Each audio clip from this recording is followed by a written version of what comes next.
वक्त से आगे थे बाबा साहेब, ऐसे मिला था अंबेडकर। उपनाम हिंदू धर्म में व्याप्त कुरीतियों से आहत डॉक्टर अंबेडकर ने कहा था कि मैं एक हिंदू के तौर पर पैदा हुआ क्योंकि इस पर मेरा बस नहीं था, लेकिन हिंदू के तौर पर मरूंगा नहीं। बाबा साहेब डॉक्टर भीमराव अंबेडकर। जैसे जैसे समय बीता है वैसे वैसे डॉक्टर भीमराव अंबेडकर और जीवंत हुए हैं। आज प्रधानमंत्री नरेंद्र मोदी, कांग्रेस अध्यक्ष राहुल गांधी, बीएसपी सुप्रीमो मायावती और सपा अध्यक्ष अखिलेश यादव जैसे नेता अपने अपने ढंग से उनकी विरासत पर दावा जता रहे हैं।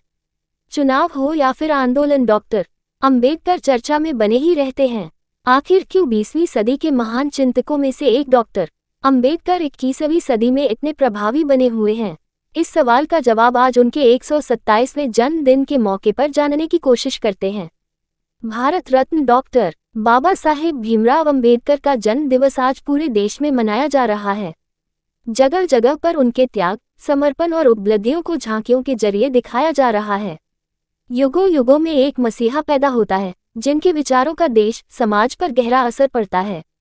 उनके विचार युगों को बदल जाते हैं।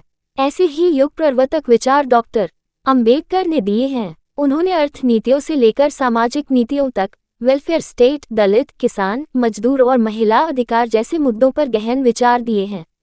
ये विचार आज भी प्रासंगिक हैं, जिनका फायदा आज समाज के हर तबके को हो रहा है।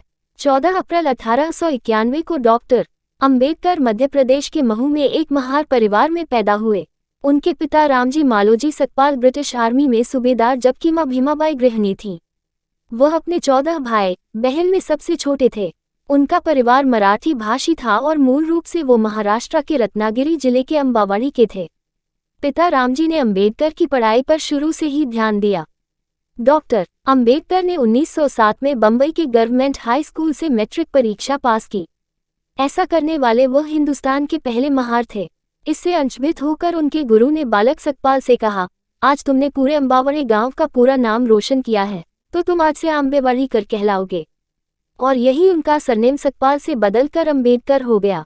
बाद में उन्होंने अल्फिंस्टन कॉलेज, उस वक्त के बम्बई और अब मुंबई, से ग्रेजुएशन की।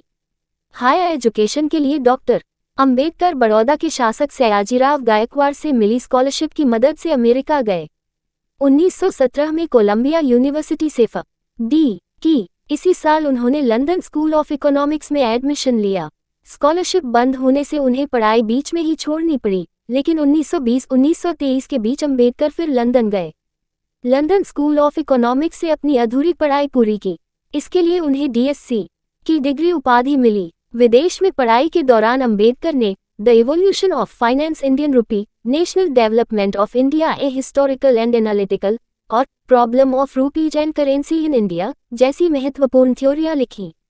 और जब 1934 में हिल्टन कमीशन भारत में आया तो बाबा साहब की theory problem of rupees and currency in India के आधार पर देश में reserve bank of India RBI की स्थापना हुई।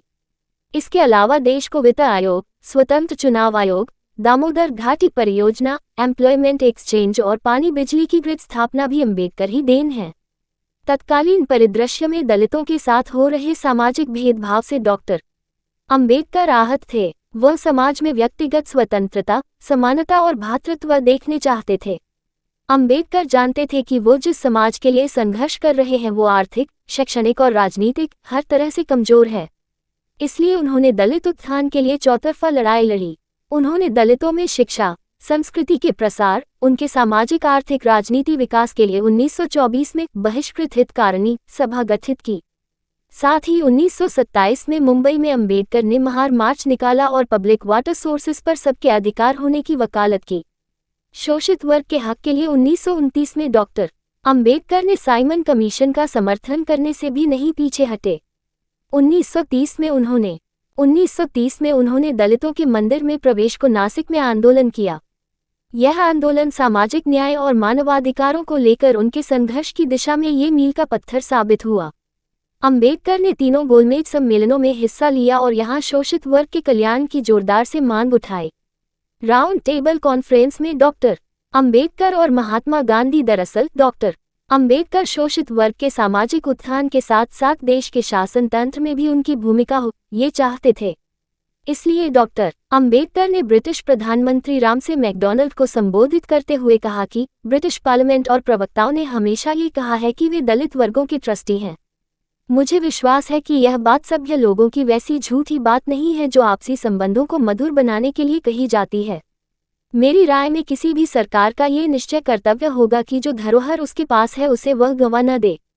यदि ब्रिटिश सरकार हमें उन लोगों की दया के भरोसे छोड़े देती है जिन्होंने हमारी खुशहाली की ओर जरा भी ध्यान नहीं दिया, तो ये बहुत बड़ी गद्दारी होगी।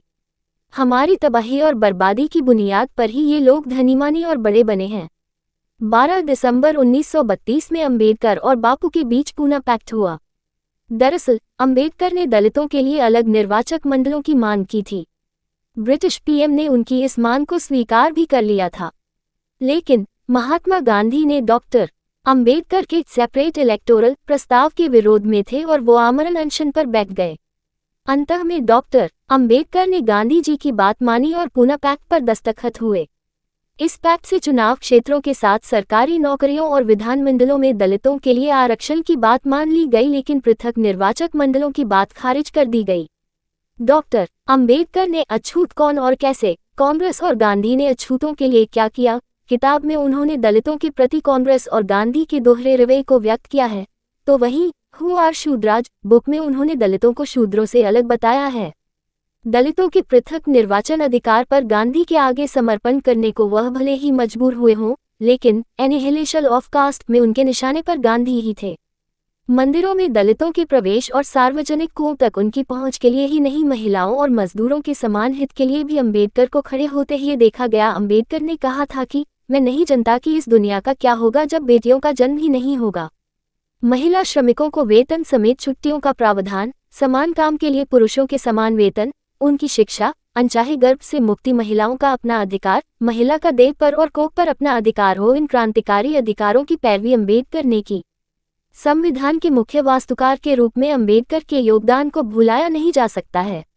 उन्होंने 1948 में संविधान सभा के सामने हिंदू कोड बिल पेश किया। ये बिल संयुक्त और अविभाजित हिंदू परिवार में संपत्ति के अधिकार से जुड़ा था।